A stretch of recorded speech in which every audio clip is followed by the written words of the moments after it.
భారతదేశంలో కోట్ల మంది పెన్షనర్లకు ఆనందకరమైన వార్త. ఉద్యోగుల భవిష్యనిధి సంస్థ తమ ఉద్యోగుల పెన్షన్ని 1000 రూపాయల నుంచి 3000 పెంచాలనుకుంటోంది. అలా వివిధ దశల్లో పెంచుతూ మొత్తంగా 7500 రూపాయలకు పెంచేలా ఓ భారీ ప్లాన్ వేసుకుంది. ఇది ఉద్యోగుల పెన్షన్ స్కీమ్ అయిన EPS 95 కిందకు వస్తుంది. దీనికోసం దేశవ్యాప్తంగా 80 లక్షల మంది పెన్షనర్లు ఎదురుచూస్తున్నారు. ప్రస్తుతం EPS 95 కింద 78 లక్షల మందికి పైగా పెన్షనర్లు ఉన్నారు. వీళ్లకు ఈ స్కీమ్ ద్వారా నెల నెలా పెన్షన్ వస్తుంది. తక్కువలో తక్కువ 1000 రూపాయలు వస్తుంది. అయితే 2014 నుంచి అంతే ఇస్తున్నారు. బయట చూస్తే ఖర్చులు విపరీతంగా పెరిగిపోయాయి. 500 రూపాయలు పెరితే కూరగాయల సంచి నిండట్లేదు.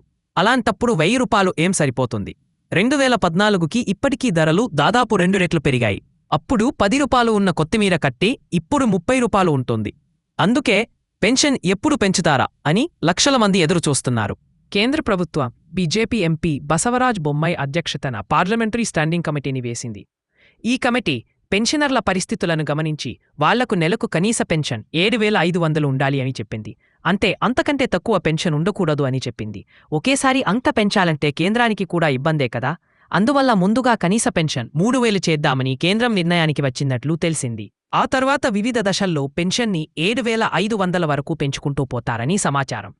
పెన్షన్ పెంచితే పెన్షనర్లు ఆనందపడతారు. వారి రోజువారీ ఖర్చులకు ఆ డబ్బు ఉపయోగపడుతుంది. ముఖ్యంగా ముసలివారిలో చాలామందికి రకరకాల అనారోగ్యాలుంటున్నాయి. మందులకే డబ్బు సరిపోవట్లేదు. ఆ జెనరిక్ మందుల షాపులు ఎక్కడోగాని ఉండవు. దాంతో వారు ఇబ్బంది పడుతున్నారు. ఈ విషయంపై తాజాగా కేంద్రంలో చర్చ వచ్చింది. అప్పుడు కేంద్ర కార్మిక మంత్రి మన్సుఖ్ మాండవీయ దీనిపై మాట్లాడారు. పెన్షనర్ల డిమాండులను త్వరగా పరిష్కరించేందుకు ప్రయత్నిస్తున్నాము అని చెప్పారు. దీని బట్టి పెన్షన్ పెంపు అతి త్వరలో ఉండబోతున్నట్లు తెలుస్తుంది. మహారాష్ట్ర, తెలంగాణ లాంటి రాష్ట్రాల్లో పెన్షనర్లు ఇప్పటికే పెన్షన్ పెంచాలి అని ఆందోళనలు చేస్తుంటారు. ఇలాంటి సమయంలో EPFO సంస్థ ఒక మంచి పని చేసింది. ప్రావిడెంట్ ఫండ్ లావాదేవీలు ఈజీగా త్వరగా చేసుకునే వీలు కల్పించింది. అది కొంతవారికి అనుకూల నిర్ణయంగా మారింది. వారు పెన్షన్ మనీ చాలకపోతే PF నుంచి మనీ తీసుకొని సర్దుబాటు చేసుకుంటున్నారు.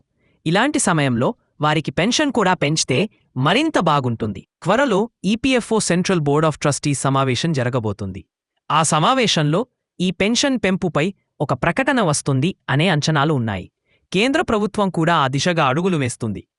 ఆ శుభవార్త వచ్చి తీరాలి. అది దేశవ్యాప్తంగా పెన్షనర్లకు చాలా ఉపశమనం కలిగిస్తుంది. వారు కుటుంబ సభ్యుల నుంచే కాదు, సమాజం నుంచి కూడా గౌరవం పొందుతారు.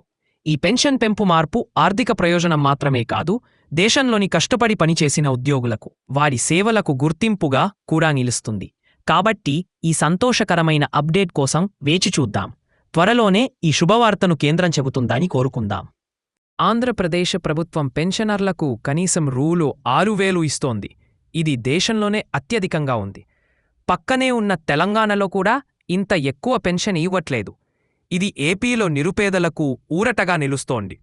వాళ్ళు సమాజంలో గౌరవప్రదంగా జీవిస్తుండ్రు.